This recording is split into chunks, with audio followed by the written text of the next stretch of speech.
ये कहानी एक भयानक जंगल की है जो मैंने उनके घर वालों से सुनी है, जिसके साथ यह घटना हुई है।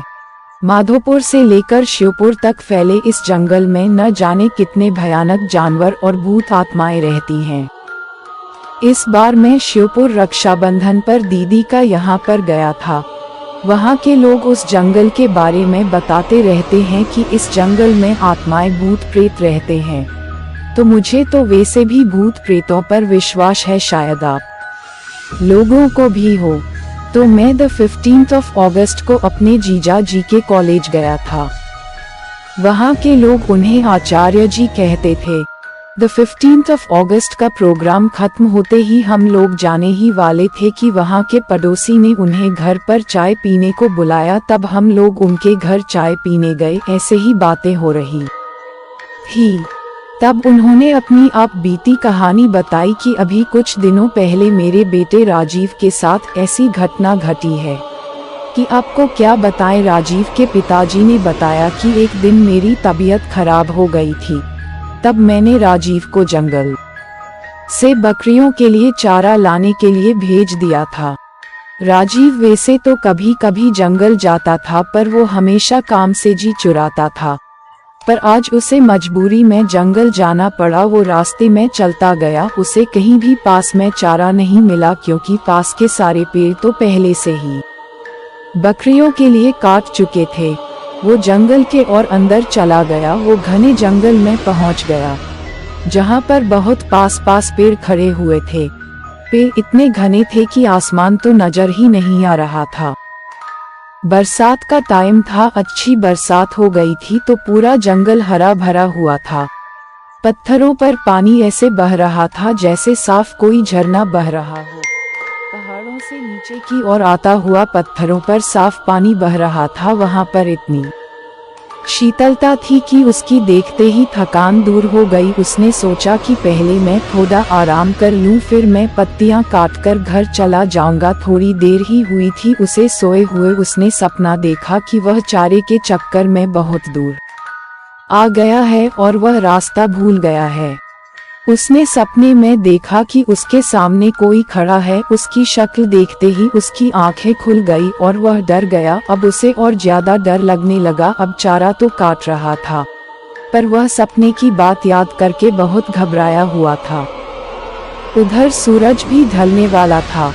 उसके हाथ दूर दूर तक किसी की भी आवाज सुनाई नहीं दे रही थी। वह जल्दी जल्दी पत्तियां काट ही रहा था कि उसे आपस में बातें करते हुए एक आवाज सुनाई दी। उसने सोचा कोई आदमी होगा तो मैं उसी के साथ घर चला जाऊंगा। उसने जल्दी से पत्तियां बांधी और वह आवाज आ रही थी उधर की ओर चल दिया पास। पर उसने ये ध्यान नहीं किया कि वो आया किधर से है और किधर जा रहा है। वह उल्टा जंगल में घुसता चला गया। आवाज और साफ सुनाई देने लगी तो वह और आगे बढ़ा। उसने देखा कि दो लोग आपस में बातें कर रहे हैं और उनकी पीठ दिखाई दे रही है। उसने उनके पास जाकर बोला, क्या तुम मुझे घर जाने का कोई छोटा रास्ता बता सकते हो? इतना उसने कहते ही वो दो लोग उसके सामने से ऐसे फुर हुए कि वहां कोई था भी या नहीं। उनके गायब होते ही उसके पसीने छूट गए और वह बेहोश हो गया। जब उसे होश आया तो वह क्या देखता है कि वो सपने वाला आदमी उसके सामने खड़ा है। बड़ी बड़ी लाल आंखें, दांत बाहर निकले हुए ऊपर से नीचे तक, इतना भयानक कि वह डर गया और पागल सा होकर भागने लगा। उसने देखा कि एक भालू उसकी ओर भागता हुआ आया और उसके ऊपर झपटा। उसे लगा कि अब नहीं बचने वाला। उसके तो होश ही उड़ गए। वह एकदम बैठ गया और वह भालू ऊपर से निकल के नीचे गिरते ही वह आदमी बन गया। उसके गाल पिचके हुए, हाथ टेढ़े और पैर उल्टे, ये लंबी दाढ़ी और दांत होठ कटकर बाहर निकले हुए। राजीव तो बस उसे देख रहा था, पर उसके होश ठिकाने नहीं थे। वह वहीं पर गिर पड़ा। इधर घर वालों को चिंता हो रही थी कि अंधेरा हो गया, राजीव अभी तक क्यों नहीं आया। उसके बड़े भाई ने कहा कि अभी आता ही होगा। सब लोग जब इंतजार करके थक चुके थे, रात के 10 बज चुके थे। अब उसके भाई को लगा शायद कुछ तो गड़बड़ है।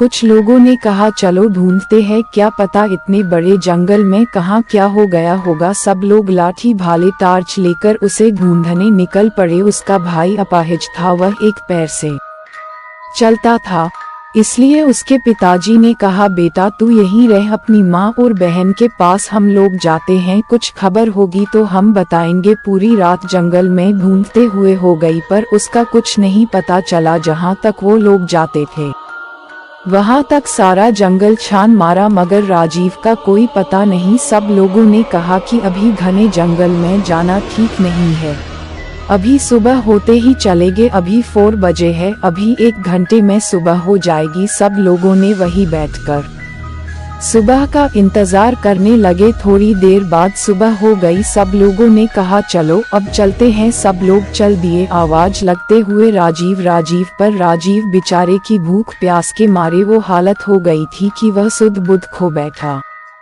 था। उसे अब यह नहीं पता कि मैं कहाँ पर हूँ। 2 दिन हो गए, राजीव का कहीं पता नहीं चला। अब सब लोग परेशान थे। उधर राजीव का भाई बहुत व्याकुल था, बेचारा कुछ कर तो नहीं सकता था। वह जाकर अपने सामने खड़े हुए नीम के पेड़ के नीचे गड्ढा खोदने लगा और कहने लगा मेरा भाई आएगा, मेरा भाई आएगा, वह कहे जा रहा था। दोस्तों उस नीम पर वह रोज सुबह दूध चाहते थे, उसे अपने देवता का निवास मानते थे। इधर उसके भाई की पुकार सुन के उनके देवता निकल पड़े। उधर रात हो गई थी और राजीव को उन भूतों ने घेर रखा था। भाई वह खुद बता रहा था, भाई क्या बताऊं, उस रात की बातें याद करके मैं अभी भी डर जाता हूँ। वहाँ पर इतने भूत एक साथ मैंने क्या किसी ने सपने में भी नहीं देखे होंगे। किसी की गर्दन अलग, कोई बिना आँख कान, कोई ढांचा मेरे चारों तरफ तांडव कर रहे थे। मैं कभी जिंदगी में सोच नहीं सकता कि ऐसा दिन भी आएगा। ऐसी तरह तरह की आवाजें निकाल रहे थे, सारा जंगल उनकी आवाज से गूंज रहा था। मुझे लग रहा था कि मैं अब बचने वाला नहीं हूँ, लगता है ये लोग मुझे मार डालेंगे। मैं तो इतना डरा हुआ था कि मैं रो रहा था कि अचानक घोड़े के पैरों की आवाज आई। सब लोग एकदम शांत हो गए। इन सब लोगों ने आस तोड़ दी कि अब हमें राजीव नहीं मिलेगा। सब लोग वापस आ गए। सारे घर में मातम सा छा गया। इधर किसी ने कहा कि किसी भगत को बुलाओ और पता कराओ कि वो अभी तक जिंदा है कि नहीं, वो लौट आएगा कि नहीं।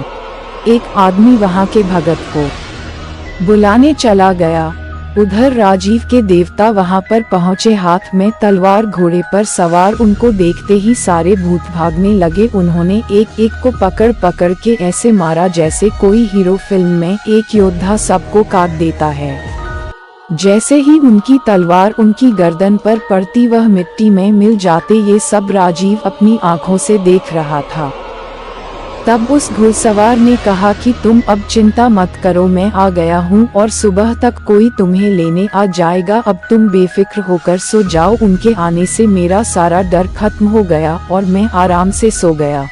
इधर भगत जी आए। उन्होंने अपना ध्यान लगाकर देखा और कहा कि तुम्हारा लड़का सही सलामत है और कल आ जाएगा, तुम्हें चिंता करने की कोई जरूरत नहीं है। वहाँ पर तुम्हारे देवता पहले ही वहाँ पहुँच चुके हैं और राजीव का भाई अभी वहीं पर बैठा है और कहे जा रहा है मेरा भाई आएगा। वह किसी की भी बात नहीं मान रहा है। जो भी उसे वहाँ से उठाने को जाता वो उसे धकेल देता था। सुबह उसकी आंख खुली तो वहां पर एक आदमी ने उसे पूछा कि तुम कहां से आए हो और कहां जाना है, मैं तुम्हें तुम्हारे घर पहुंचा देता हूं। और वह अपनी साइकिल पर बिठाकर उसे उसके घर छोड़ दिया। घर वालों को देखकर वो ऐसा रोया कि वह बेहोश हो गया। 3 दिन का भूखा प्यासा कमजोर हो गया था। फिर उसे अस्पताल ले गए, वहां वो 2-3 दिन बाद ठीक हो गया।